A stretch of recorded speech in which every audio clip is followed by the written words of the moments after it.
gets there and who wins. There might be a couple teams that have a lot of experience playing in the Final Four. Katie Lou, the will to win. Obviously she's super talented. I'm not surprised at what she does with 29 points, but did she have a different mindset today? Yeah, I think Lou really struggled while she was out. It's good and bad when you sit out a bunch of games and your team just keeps on rolling like nothing happened. You might start to feel, oh, I thought I was really good. I thought they really need me. And no matter how much you say, like, hey, this really helped the younger guys, she's thinking, well, I really don't give a rip about the younger guys. I'm a senior. I want to be healthy playing my last couple games. So, I think when you play a game like the UCLA game that was so physical and there were so many fouls called and it was so hard for her to get anything done, it really bothered her. And she was not in a good place yesterday, physically or mentally. But she doesn't look it, but she's a tough kid. There's a certain toughness about her. And it's not surprising. It's not surprising. Today was an amazing performance by her. Absolutely amazing. No FISA now. I know we talked a little bit about this during the presser, but they were, like you said, ancillary players on this 2016 team. They've now, today they were 2 of 4 players, the other 2 being underclassmen, to play 40 minutes. Mm-hmm. You had 6 players total in this game, and they took another team to a Final Four. I just wonder, in terms of legacy for that 2016 team now, do you think there's this sort of long tail to appreciate the amount of greatness on that team? Yeah, 8 WNBA players. I know. Svetlana Brasimova came to the game. She flew in from Moscow just for the game. She said, I can't go to Final Four, so she came to the game. And I tried this, and she came in the locker room, and I said to the players, I said, this is what playing in our program means. This is how it stays with you. And I remember when Sveta played, we had 5 Olympians on the court. That was a pretty good team. And when Lou and FISA played as freshmen, again, they could afford to play poorly or not play at all. And the outcome wouldn't have mattered. So for them now to come this far, and we don't have FISA and Lou and Gabby coming off the bench like that team did. Now all of a sudden they look around and it's like, I have to do this. I'm not getting any help. Coach isn't taking me out. I'm not getting a breather. No one else is going to make 5 3-pointers. Maybe. So when Megan did, I think it helped Lou tremendously. Like, okay, this is good. So, yeah, we've had some amazing teams, loaded with great players, iconic players. This isn't one of them. This is a team of, a couple players that are pretty amazing, and a couple players that may be amazing down the road. Geno, Lou just didn't look very good up there on the podium yesterday, and that just struck me. And even though you've been through this, so many people have observed it, how great it is. It comes down to one player in her lifetime, facing something like today. Right. Were you concerned about her? Yeah, that's what I said when I was sitting up there. I think the press conference yesterday was after our practice. So I think coming out of Friday night's game, there was I think any kid, any of us, obviously some fears got to come in. Like my season almost ended tonight, okay? And is that how I wanted it to end? No. Okay, well, if I do the same thing again on Sunday, my season's going to end. And you say, well, yeah, but you're really good. You ought to be able to just turn it around. I don't know that it's that easy. So for her to make that kind of turnaround in 2 days, it was unbelievable. Because, yesterday she was not in a good place. Physically, mentally, emotionally, she was really beat up. And somehow, we had a long talk about a couple of things, and she found her strength. And when this morning came around, yeah, there was a part of me thinking, all right, we got to get her going right away. Right from the first couple plays, we got to get her going. And she did what she does. Those 2 threes. Oh, forget it. Unbelievable. To follow mention, making her first shot Yeah. probably was more important for her than any other game she's played. Yeah, well, you know, the interesting, too, is except for, I think she had one, the most open three she had at the top of the circle, she didn't make it. And she says she got hit. And I'm probably not. I think it was an air ball, almost. It was. I mean, when's the last time Lou shot an air ball from the top of the circle? So, the shots that she made were tough. And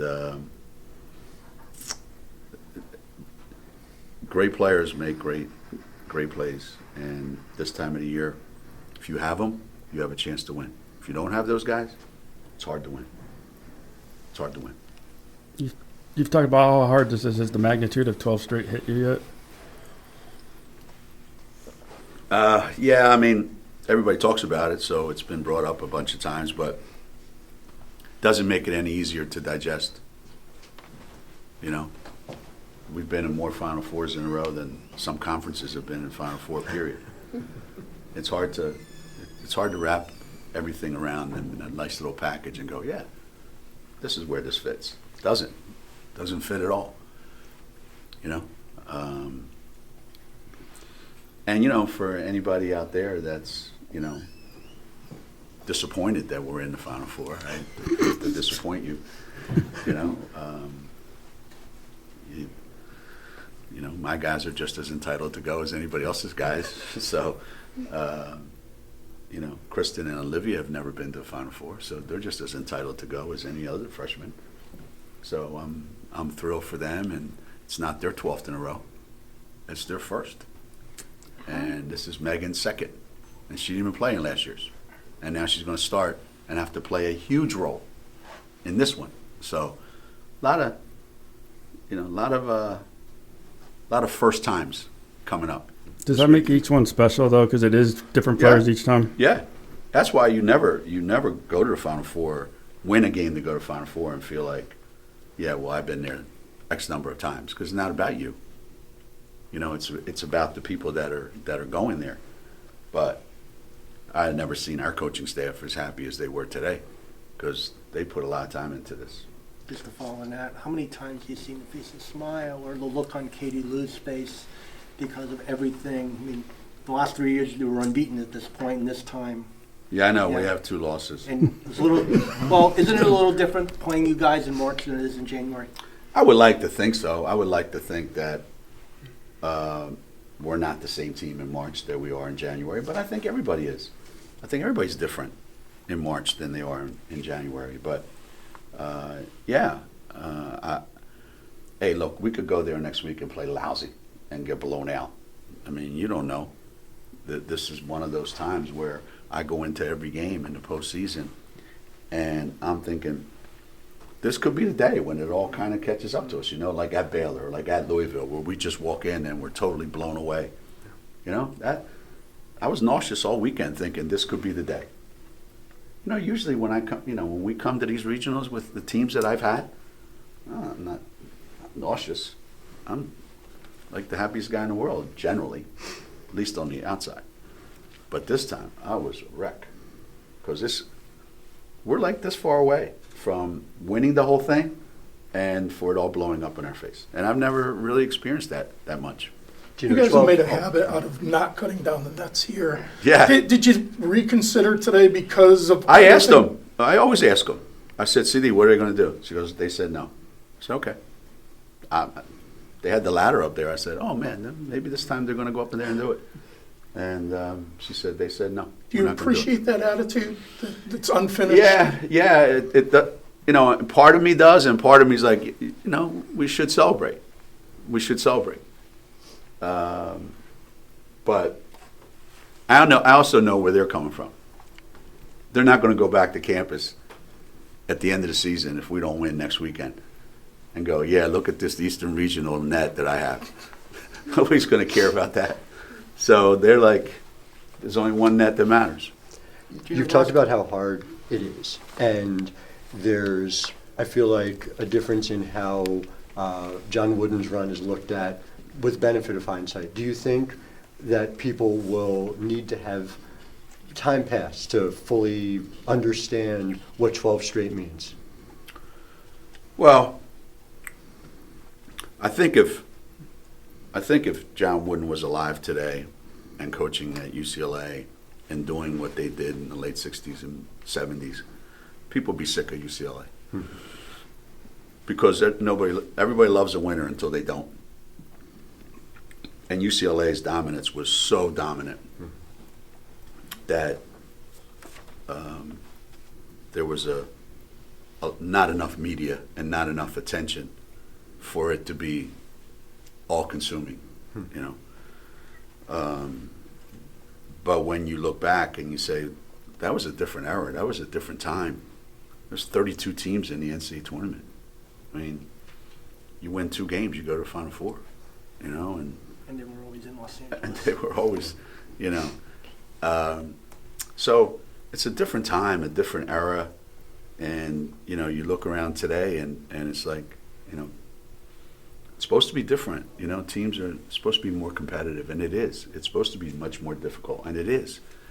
And I'm proud of the fact that no matter how much it changes every year, no matter how much the competition changes, no matter how much the players on my team change, somehow or another we managed to make it work.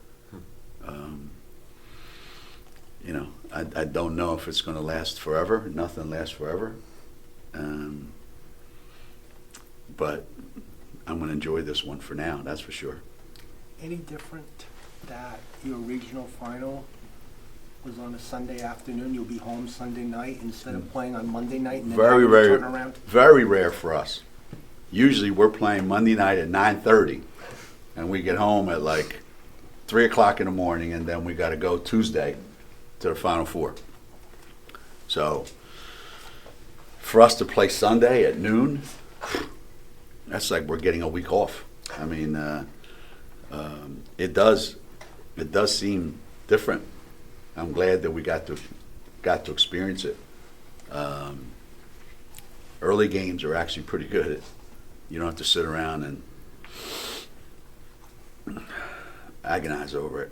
But having that little bit of extra time is, I often wonder, hopefully, or the team, I don't know who we're playing, but the team that we're going to play should be playing today as well, right?